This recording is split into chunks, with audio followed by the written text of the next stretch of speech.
This video is published under the Creative Commons license BY and CSA, which means attribution, non-commercial and share alike. Third-party material has been used for which the permission is specified explicitly for every diagram, photograph or whatever has been used. Please mention the author as Andreas Pfennig, Products, Environment and Processes, Department of Chemical Engineering, Université de Liège, Belgium. A disclaimer applies. Welcome back to this video series on advanced topics in solvent extraction, and in this video I would like to deal with crud. First of all, I should say that the presentation is built on a project that has been performed with Sebastian Ruckers, who has been a PhD student, and from that resulted a final project report which can be downloaded at this address, and in his PhD thesis, which is available as well.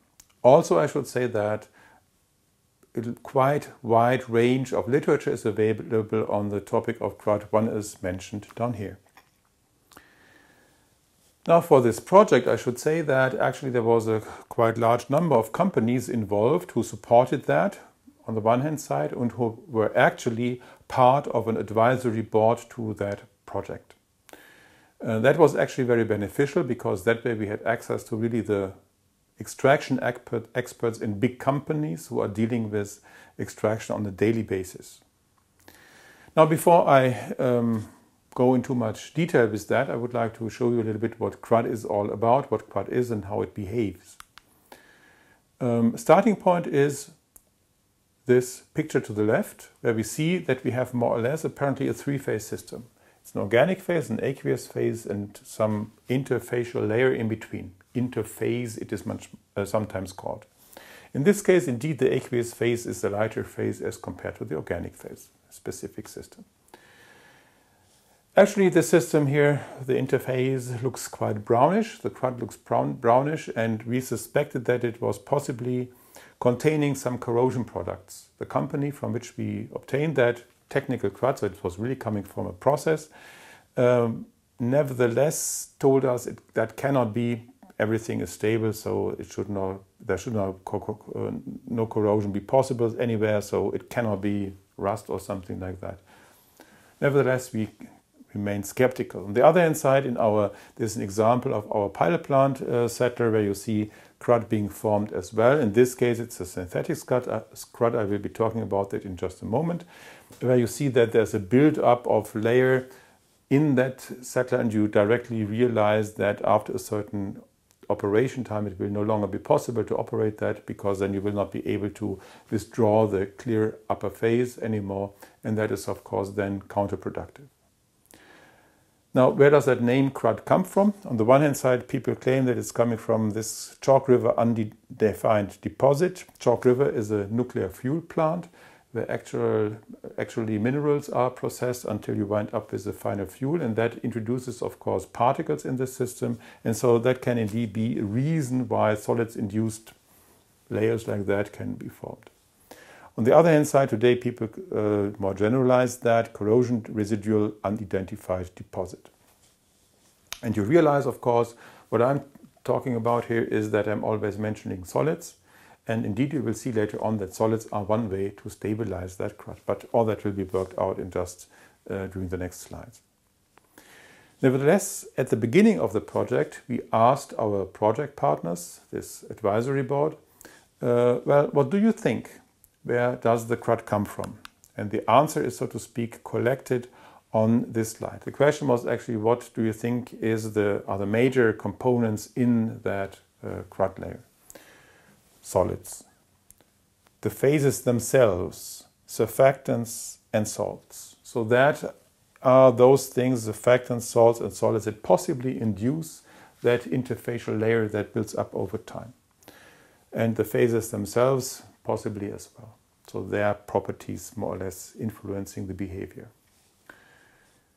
Okay, so apparently there's a wide range of possible influences, and that opened up, so to speak, the dimensions for our investigation. So we investigated the influence of these different aspects. Now the first question was, is it indeed the solids that are causing the crud? So in the first experiment, we separated the solids from the remaining phases by centrifugation. wound up with this concentrated solids, slurry, and the clean two-phase system. And you see directly the top phase ends up here, so the two-phase system easily separates after the solids have been separated. And then if you add back the solids again, you wind up with your crud that has been shown as well. And that means that the solids indeed induce that crud, which is known as so-called Pickering emulsion. It's an effect that has been observed in the beginning of the 20th century by Mr. Pickering, and described it, and it just means solids are somehow stabilizing that emulsion. We'll see later how that really happens. That leads on the one hand side to hindered coalescence, and on the other hand side to the formation of a stable dispersion, a stable emulsion that layers between the two major phases. Okay, so that is the driving force. And of course, the question is, well, what happens if we, how dramatic is that effect? What happens if that occurs? And actually, the extraction experts in this advisory board told us extraction processes frequently encounter some crud formation, but it has not necessarily to be detrimental, and sometimes the process nevertheless works even with a certain crud layer in place. How dramatic that effect actually is, one cannot really judge, because one has to keep in mind that only those processes are realized where the influence of the crud on the process is not too bad, which is of course a certain bias for those processes which don't have crud. Yeah, so really we don't know how dramatic the effect is. We can only anticipate that solids are possibly causing crud in very many cases. And also in some cases the crud is so dramatic that the process cannot be realized. People told us that as well. And even in some cases they have to introduce crud days. If they are not able to manage the crud in a continuous way, then you have to use a certain time to shut down the process, empty the equipment from this emulsion, and then start up the process again. If the product is expensive enough, that is of course one way to go. Okay, so that sets up the basis and the bigger scheme. How do we now want to proceed? Before I show you the results, I would like first to introduce the method with which we have investigated that. And that is shown on this slide. Here you see our standardized lab cell experiment, which has originally been developed by Henschke, but then has been developed further down the road by quite a number of PhD students. This is a photograph, and this is the schematic sketch where you see a cell with two stirrers, which are counter-rotating, so that there's no overall direction of rotation induced in the liquid. So once you stop the stirring, all turbulences decay quite quickly. And then you can actually investigate, after you have produced the dispersion, so you first enter two liquids which are miscible, then you stir, and then you can stop the stirring, and then you can observe how fast the two phases are then separating in this vessel. You can also transfer it into a second vessel where you can include some internals in the system and can investigate the influence of the internals on the phase separation. So with that equipment, one is able to characterize the coalescence, the phase separation behavior quite accurately.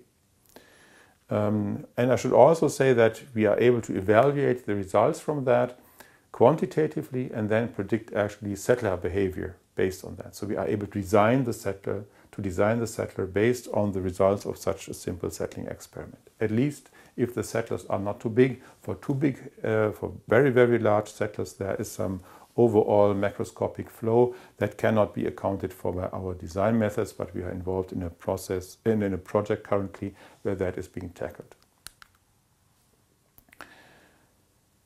This shows how the results look like, to give you an idea what actually happens. So this is the lower vessel. There the dispersion is generated in the top vessel, and then without internals we investigate the behavior in the lower vessel. And there we see that clear phases are forming, and we can now record the height of this lower level of this dispersion, or this turbid zone here, as a function of time. This is in this case a sedimentation curve. So in this case the light droplets are dispersed in the continuous heavy phase.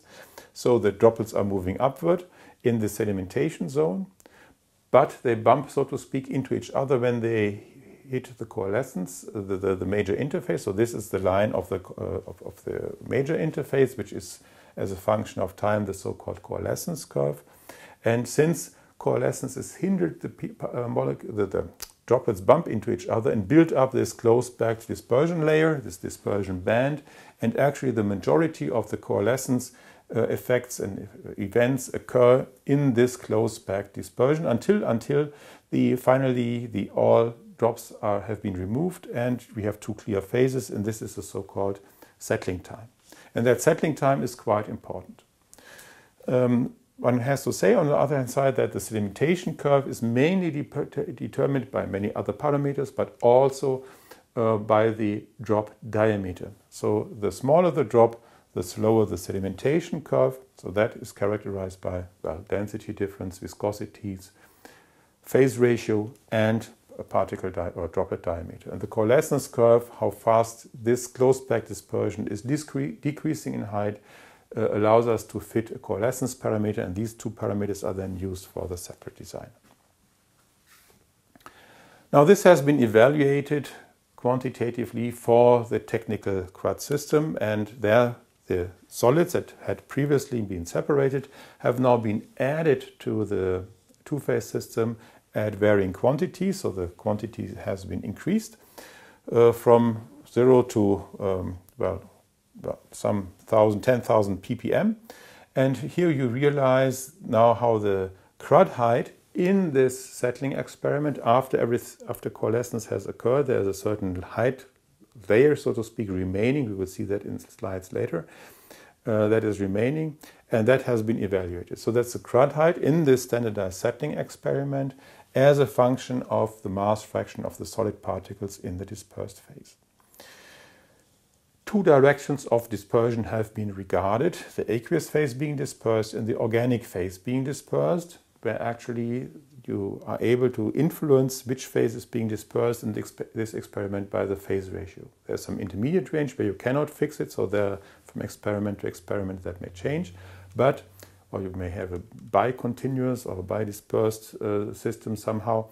But if you are on one end of the phase ratio or on the other end, usually, typically after a certain limit, so to speak, the phase which is in excess forms the continuous phase, and the other phase, of which you have a smaller fraction in your system, that forms the dispersed phase, that forms the droplet phase.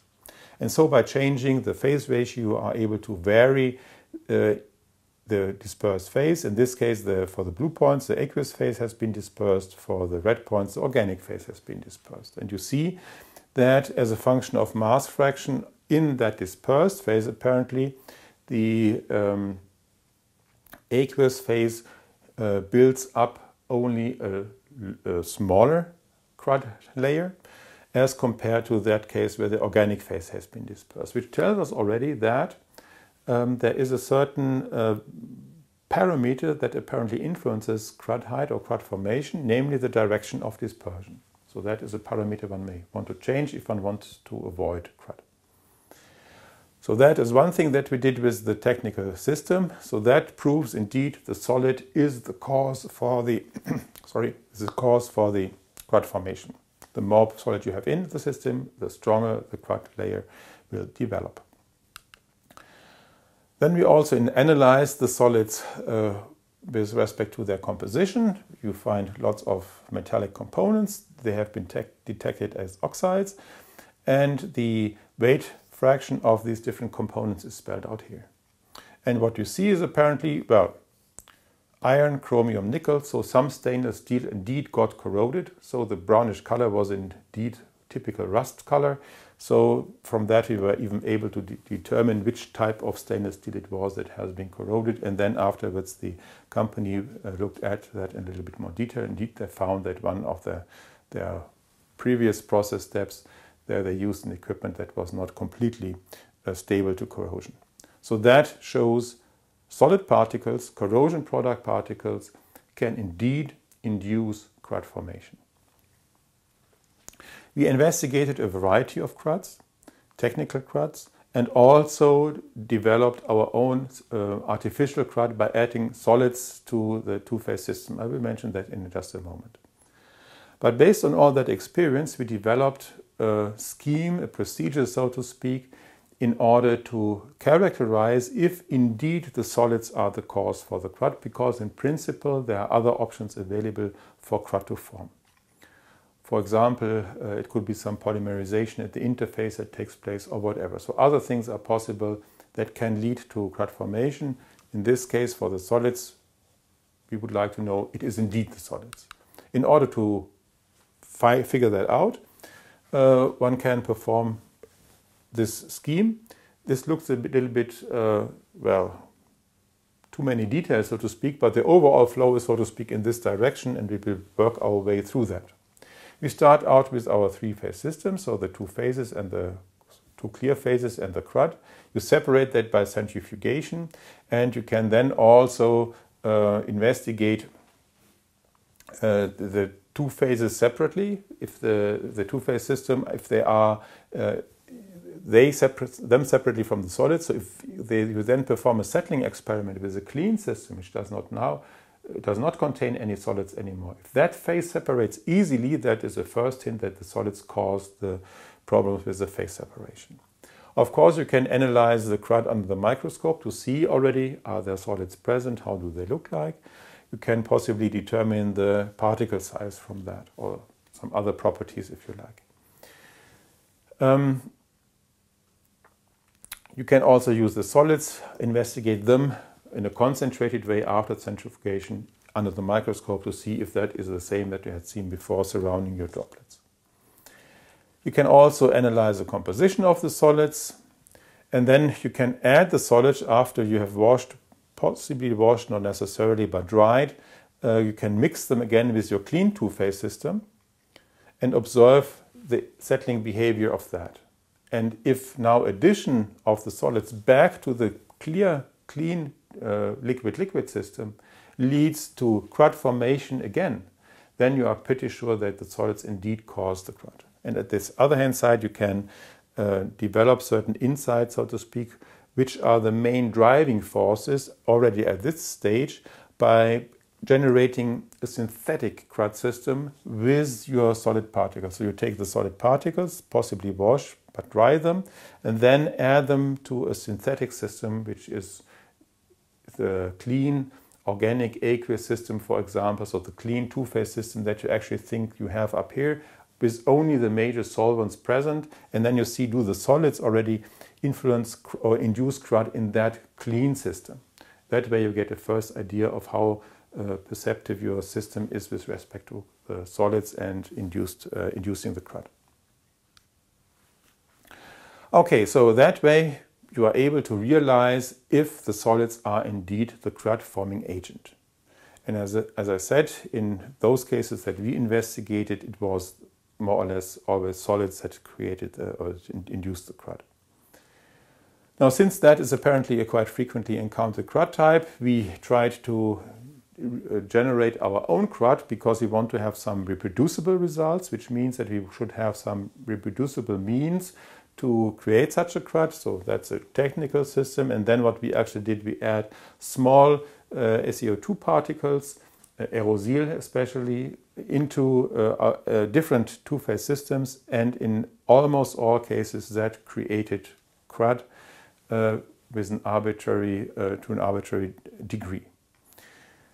In that way we were of course able, because these aerosol particles are very well defined, you can measure them quite quantitatively with respect to particle size or the amount that you add, so everything is in a very accurate control.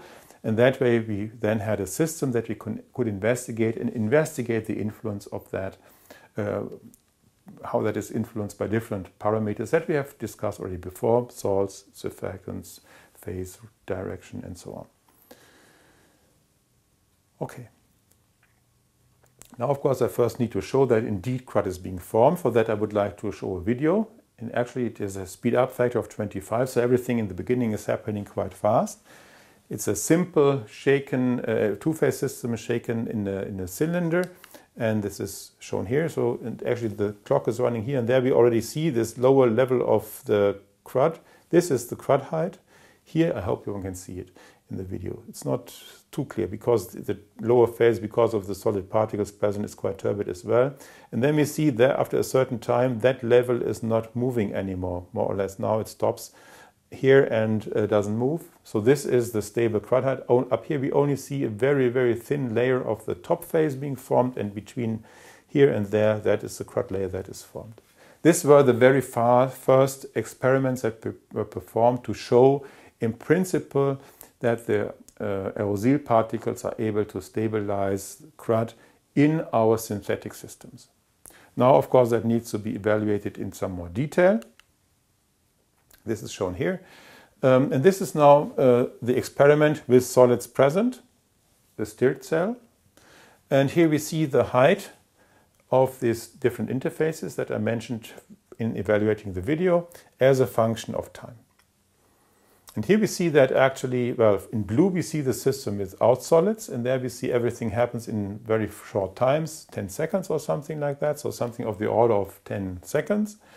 We see that the sedimentation is quite fast and coalescence apparently as well. As soon as a relatively small amount of aerosol is added, so it's 250 milligrams per kilogram, it's not really much, is added, apparently the sedimentation slows down. It's slightly different slope, so that already indicates that the droplets are larger, that the droplets are smaller, which is of course to be expected if coalescence is hindered, because during producing the dispersion, during stirring, there's an interplay between the breakage of the drops and the coalescence of the drop, and you wind up in the end with some equilibrated value, so some dynamic equilibrium that is formed. And of course, if coalescence is hindered, then you will wind up with slightly smaller drops because they break preferably, and so the equilibrium shifts a little bit to the direction of smaller drops. So sedimentation, but nevertheless, sedimentation is still quite fast, also occurs within some 10 seconds, but the coalescence is slow. So this is the dispersion band that forms, this closed back dispersion. You see that that is compacting on the one hand side, on the other hand side coalescence is occurring until at the end, after some, if you wait for an hour or so, nothing happens anymore. And you see that here after 500 seconds, you are more or less at the same level after the 1 hour. Yeah, which means actually if you evaluate that after 1 hour, you have a crud height which is constant forever, more or less. And you see the system is MIBK and everything is also specified here. And this can now be evaluated, and the idea was actually to evaluate it with the same models as before, the slope determining the drop size.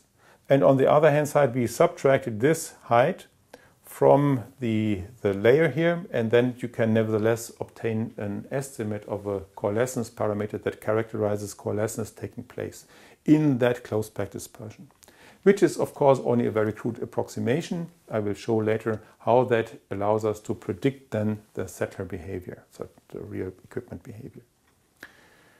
That's how it looks like. Now, in order to give you even a clearer view of what is actually happening, I would like to show the following diagram.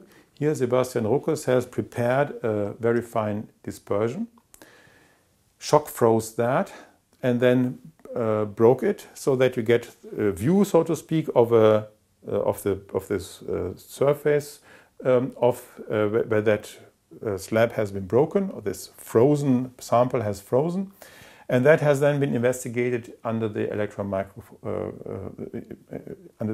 microscope, and we see a corresponding electron microphotograph in this slide. And we see the little droplets, but we also see that they have an eggshell-like structure surrounding them, and it's now actually these eggshells which are interacting here and there. One can see it's really, or here, two layers of interfaces that are interacting. It's no longer the clean interfaces that interact.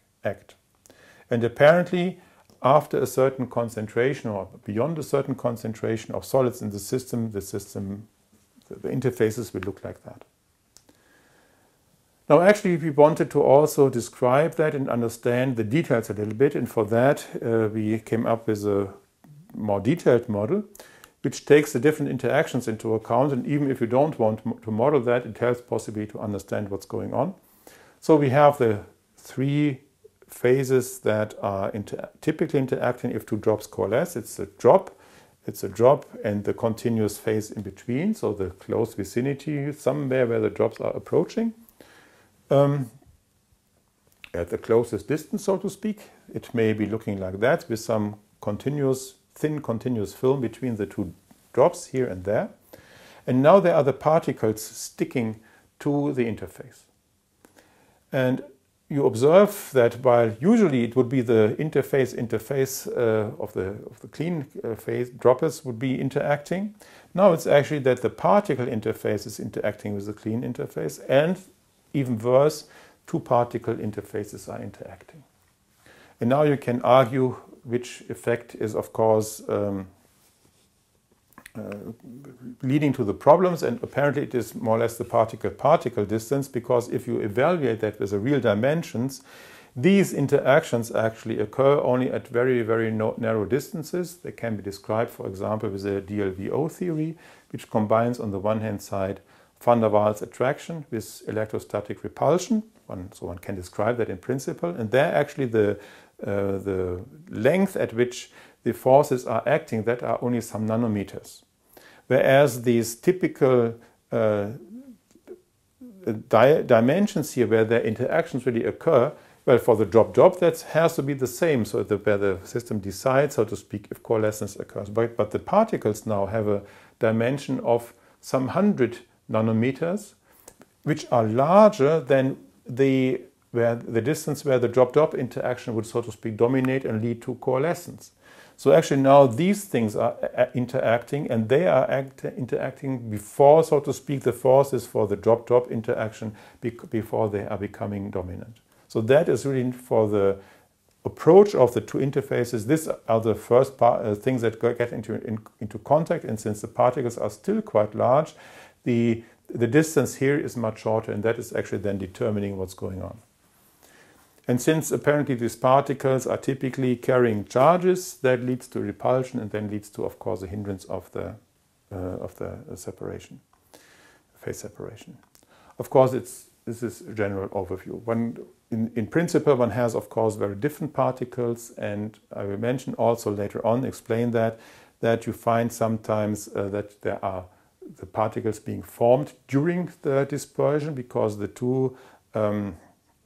are two reacting components in the two phases, which then, as you produce the dispersion, they react at the interface, and they then form directly at the interface these solid particles. These are, of course, the behavior of that. Those particles are expected to be different from those particles that you introduce somewhere by corrosion, for example, apparently. Yeah? So that can be very specific to the system. And now we can investigate with keeping these pictures, so to speak, in mind. We can discuss and see how the different parameters influence the crud formation. And the first thing that I want to look at is the concentration of the solids in the system, and this is here expressed as the area of all particles. We know the size of the particles, we know how much we added. 2 is the surface area of all drops, since we know the size of the droplets due to the sedimentation behavior. We also know the surface area of all drops and can determine or evaluate the concentration of particles this way. And in black we have shown here then the crud height that forms. In red we have the relative settling time. Relative settling time is the settling time with solids divided by the settling time without solids minus 1. So it starts at 0 and then increases upward.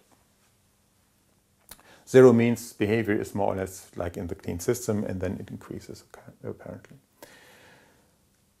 Now we see that actually for low concentrations of the solids, well, the behavior is more or less very strongly fluctuating, so there are strong experimental uncertainties, which is to be expected with such a complex system on the one hand side. On the other hand side, there is no clear dependence on the particle concentration. So sometimes things happen, sometimes they don't, can be quite strong, the effects, or Possibly not. So, and sometimes coalescence is influenced, but crud height not, or vice versa. So there is a significant variability occurring in this lower end up to somewhere over here. Beyond that, so if the packing of particles on the droplet surface is getting too large, then apparently this particle-particle interaction is taking over, and then everything gets worse quite quickly. And everything occurs significantly below the full packing of all the surface with these particles. So in this case, the entire surface would be packed by solid particles. Of course, it's only an estimation, so there is a certain uncertainty, but nevertheless, we see that that is now more or less increasing exponentially over here. So with that, we can find that indeed adding the particles beyond a certain limit, we will definitely have an effect that is quite dramatic. And it's indeed dramatic because the coalescence, the relative settling time, increases by factors of 100 or 200, even at these still relatively low concentration of the solids. At the same time, simultaneously, the crud height is increasing. The two curves are more or less on top of each other, so both effects directly are linked to each other apparently and behave in a quite similar fashion. One should also say, possibly based on this diagram or on such a diagram, one can argue a little bit why in some cases it is reported that crud is formed, but it's not too detrimental to the system. Possibly there we are somewhere in that range where the system nevertheless, even though some crud is formed, but the system is nevertheless able to somehow cope with the crud, whereas beyond a certain limit, things are more or less exploding as a function of solids concentration. Now, since that has been characterized, we can now ask the question, how do the different influencing parameters that we have seen really influence crud formation and settling behavior? And that is shown here. This is now the height of the crud versus the salt concentration in the aqueous phase in millimoles per liter. And so this is point something millimoles, an extremely low concentration of the salt. And we see that at extremely low concentrations, actually, the crud height is increasing from some 10 millimeters to, well, this is the entire upper phase which is being filled by crud, so there is no clear upper phase anymore at that point, which means, of course, at least at the latest there you are stuck. What this shows, this diagram, is that the salt influence is much larger as compared to the salt influence that we observe in general for coalescence processes, which is explained in a separate video. So here we see salt influence in the presence of solids is much worse than for the systems without the solids. The second point, which has also been discussed for the interaction of interfaces for coalescence in general, is shown here. It's the influence of surfactants. And three different types of surfactants have been investigated: cationic, non-ionic, and anionic surfactants. And what is shown here is the crud height with surfactant divided by that without surfactant as a function of the surfactant in the aqueous phase, again at relatively low concentrations. And we see that the non-ionic surfactant, indicated by the blue crosses, hardly affects anything. So that's funny, right? Isn't it? So adding surfactants doesn't do anything to the crud formation. Sort of unexpected.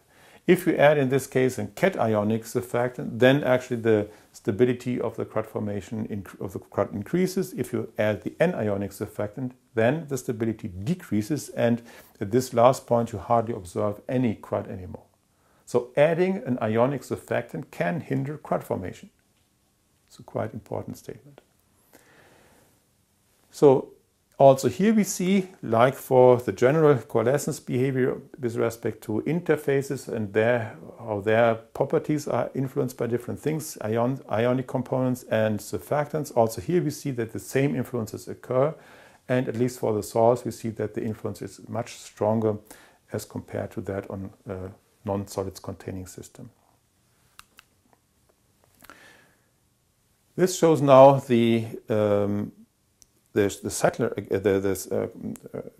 pilot plant settler again. Why? Well, before we have, of course, now characterized all the influences on the settling behavior, and what we now wanted to do is to apply our design method also for such a settler. So we wanted to, so we measured, or Sebastian Ruckers actually measured the length of the wedge, of the closed packed zone wedge in this settler, and then try to predict that with the settler model that we have available, but using those parameters that have been obtained from the settling experiment, this steering experiment, with the solids. And the parameters have been determined as explained before. So you cut out, so to speak, that intermediate layer, the crud layer that is stable in all the evaluations. You are then able to characterize the drop size from the sedimentation curve, and the coalescence parameter is obtained from the coalescence curve. And then you can perform these predictions. And can compare that to the wedge of the length in these model systems, which has been measured for the MIBK and for the toluene system. So there we see that indeed also the wedge length increases as a function of the solids content in the aqueous phase. Yeah, so that is increasing. So for either system, apparently crud induces that. And now we can ask ourselves, how well can that be described? And this shows again the result of the settling experiment, in blue again without the solids, in red with the solids. So this is then the height, which is remaining heights, which is then cut out of the evaluation, so to speak, and this is only used to characterize the coalescence behavior. This curve is used to determine the drop size. And then you can compare the experimental wedge length in our pilot plant settler with that which is estimated with the corresponding model, which is originally derived by Henschke. And there we see that that is in quite good agreement. With all the approximations made, a rather crude approximation, just cutting that level, so to speak, out of the experiment, so that's virtually not there. And that's apparently a quite crude approximation. So with respect to that, one can say, well, it's working to a certain extent. It gives you at least some idea of the order of magnitude to be expected. Okay, that is showing the influence on the settler design. Now, of course, we try to come up also with some procedures, some heuristics that allow us to deal with the crud under certain boundary conditions in the process design. And the first procedure that we came up with is the heuristic to deal with the crud once it occurred. So there is crud in the technical system, and now what to do? Okay, first of all, you want to know, is it the solids that are inducing the crud or is it something else? In principle, you can of course use the more detailed procedure before. This is abbreviated here a little bit. So you separate the phases, investigate the phase system without the solids, and the solids, you add back your solids to the system and see if crud is being induced by that. I should actually say that for the technical system that we have investigated, although this was quite, informative for our industry partners, because in two of the systems that we investigated, actually we separated the solids, but as soon as we then mixed the two phases again in our standardized settling experiment, solids were formed again. So we were able to remove solids again by centrifugation. And the reason for that was that actually, as I indicated before, the two reactants are somewhere in the system, in the two phases, and if you join them, reaction occurs, solids are precipitated. Of course, solids do not always have to be the crunchy type, so to speak, like the corrosion products, but can be some polymers, some oligomers, so some lengthy molecules which then form some wax-like particles. And in those experiments, actually, the solids were actually always collected in one big blob of these solids, highly viscous, so to speak. And so that this redispersion was really not really possible. And actually, these experiments were then quite informative because, well, you perform your tests, your batch settling experiment without the solids.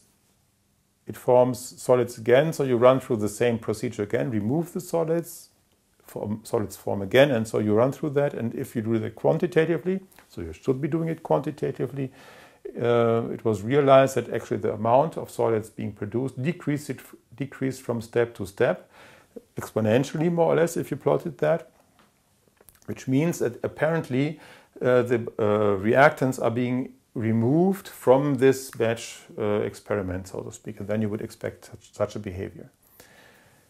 Then you can, of course, analyze the solids to see what is their chemical nature, and you can also analyze the two-phase system that you have produced after centrifugation. And there analyze some of the components that are potentially reactive. And then you see which of these reactive components is decreasing in concentration from step by step. And that way you identify, so to speak, which components are really the reacting components. So also this is quite informative if you do it quantitatively and carefully. Then you can, of course, wind up with a case that you find that the addition of the solids does not induce the crud.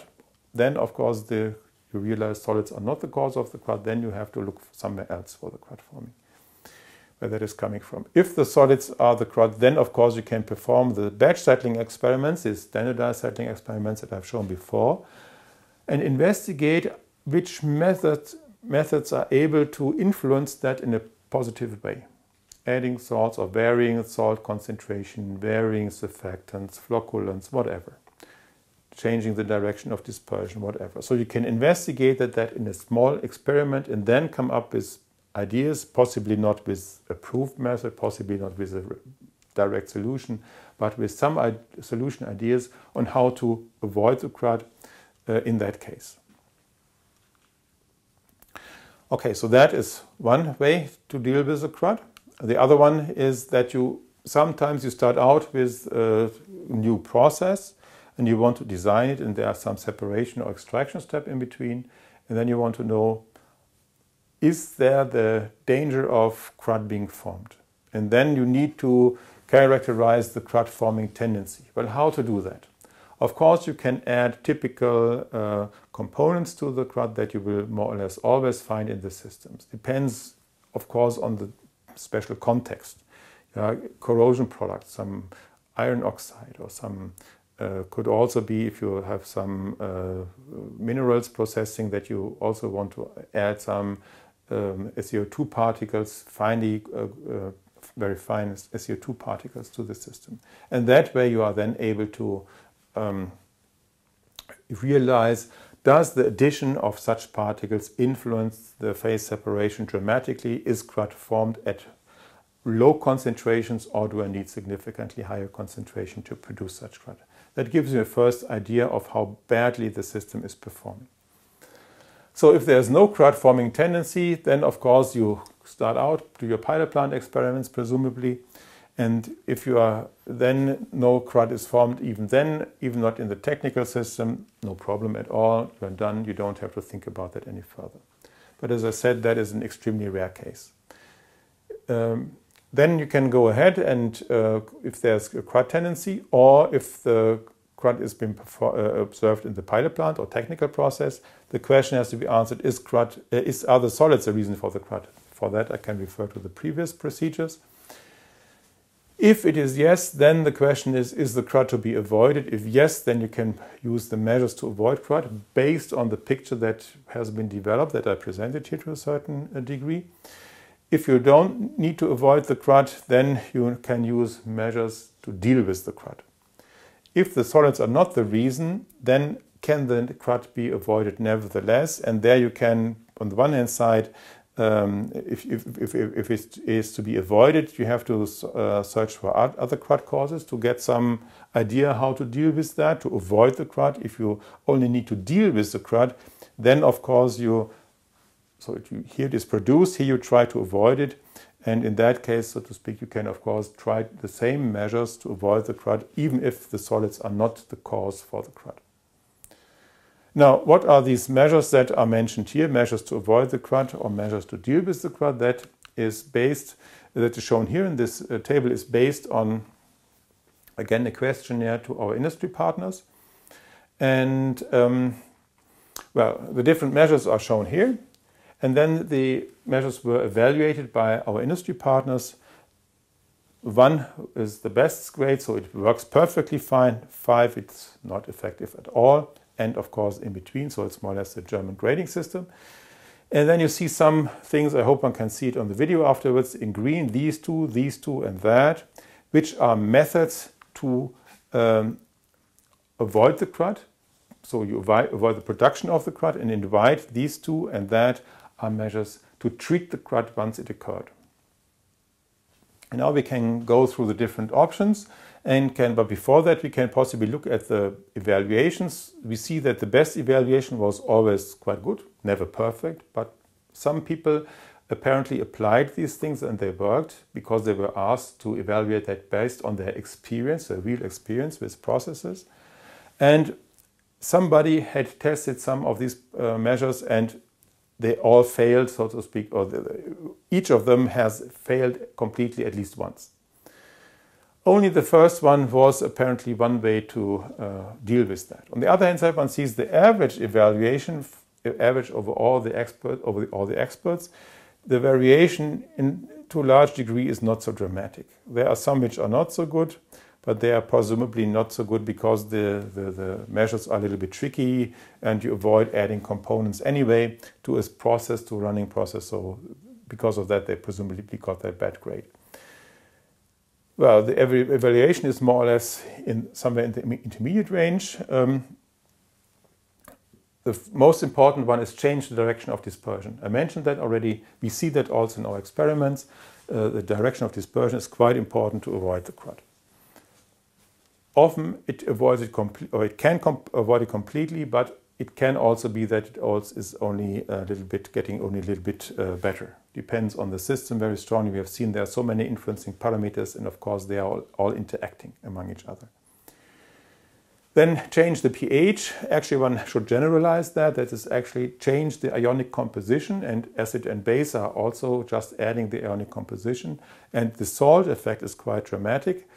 And so you want to investigate in bigger experiments if salt variations, addition of salt, changing the pH, changing buffer systems, if you have buffer systems in the system, if that does something to the crud formation. So this avoids the crud. Then the next 2 points to deal with the crud once it occurred. One is to withdraw the crud layer. Well, some industry partners said, well, that's a nice idea, but it doesn't work because it's more or less like a solid. It stays there. You remove everything, but not that crud layer, because it's a very greasy emulsion that forms. So in some textbooks you see at the end of a mixer settler, at the settler you see an extra outlet and it says, well, this is for the removal of the crud or for some impurities. That doesn't work in most of the cases. What you can do nevertheless is that you can try to liquefy that by adding energy into the crud layer, so you can combine these two things. So input of energy in itself can induce or enhance coalescence in that layer, and people have proposed a slow stirring, for example, in that crud layer, or ultrasound or whatever. Many things have been proposed. But even if that does not lead to coalescence of the crud, it nevertheless may liquidify it so that you can remove it at the end of the exit of the crud layer or of the settler. Then you can install filters to avoid the crud.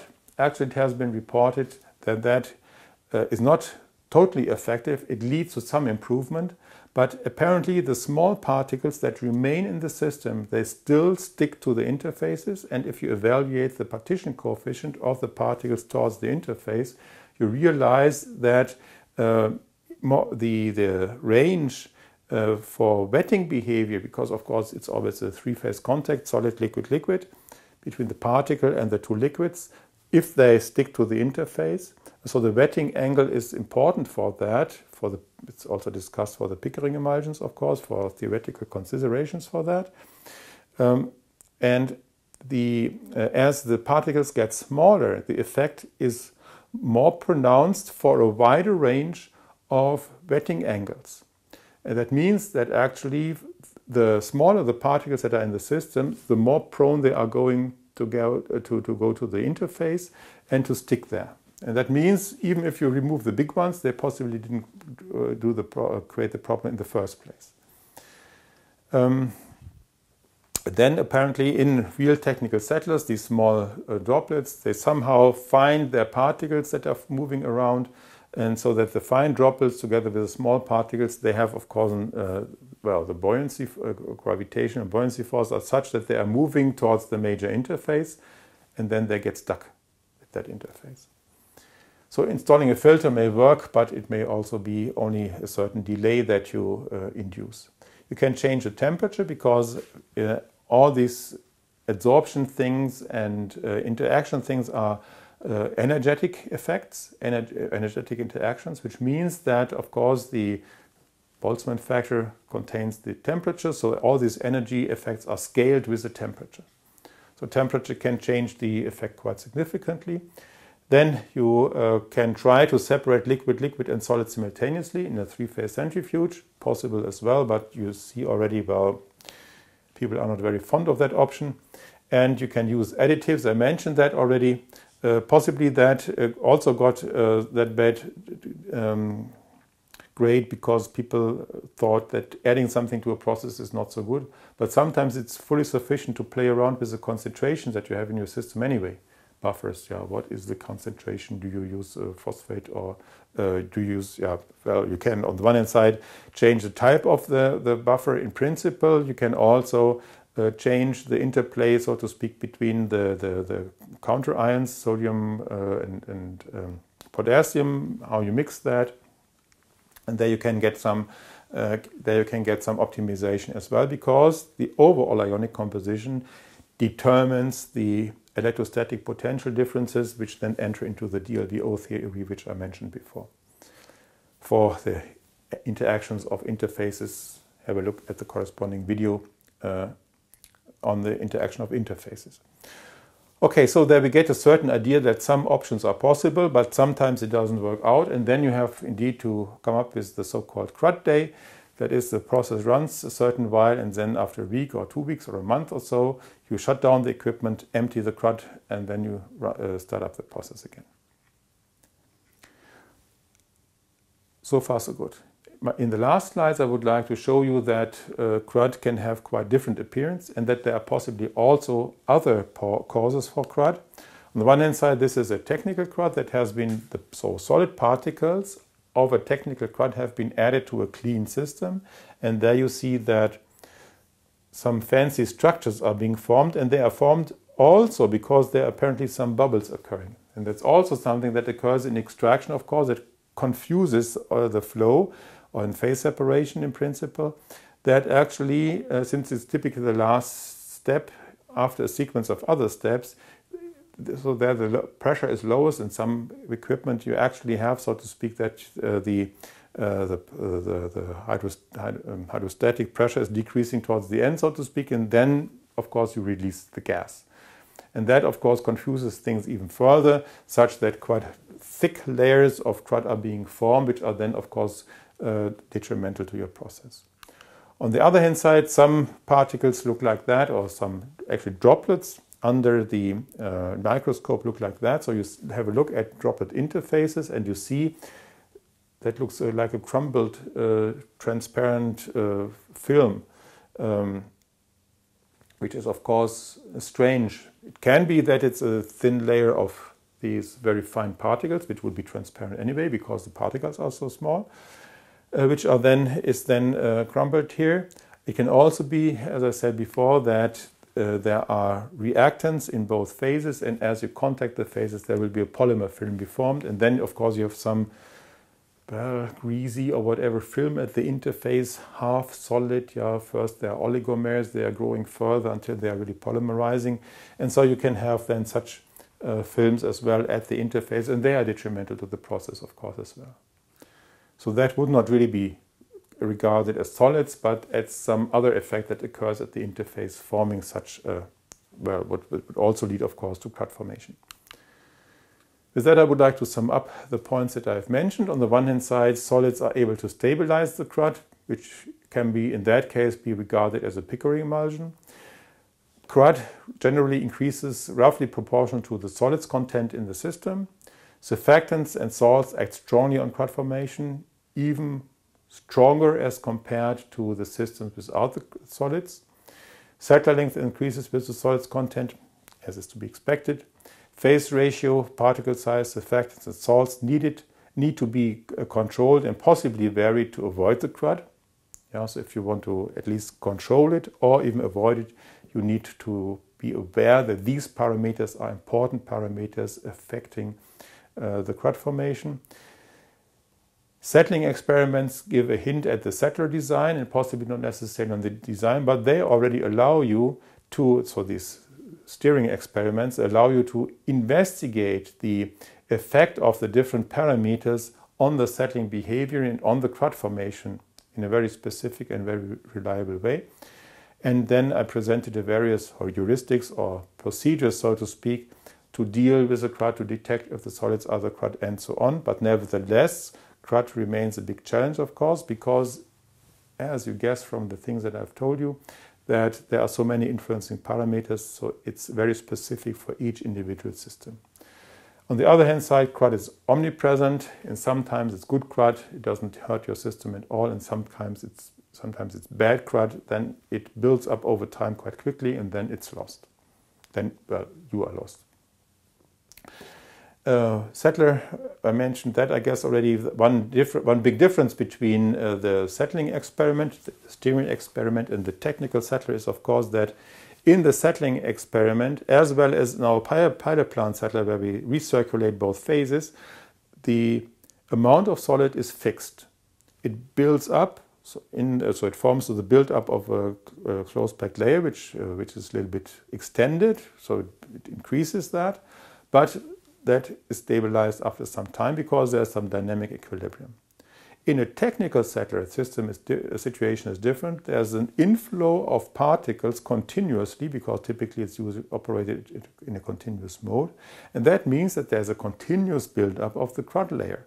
Yeah, one has to keep that in mind. So the settling experiments can tell you a lot, but not everything, especially also because of that point. With that, I hope that I gave you some idea of how crud can be thought of, which may also guide your ideas in solving your crud problems.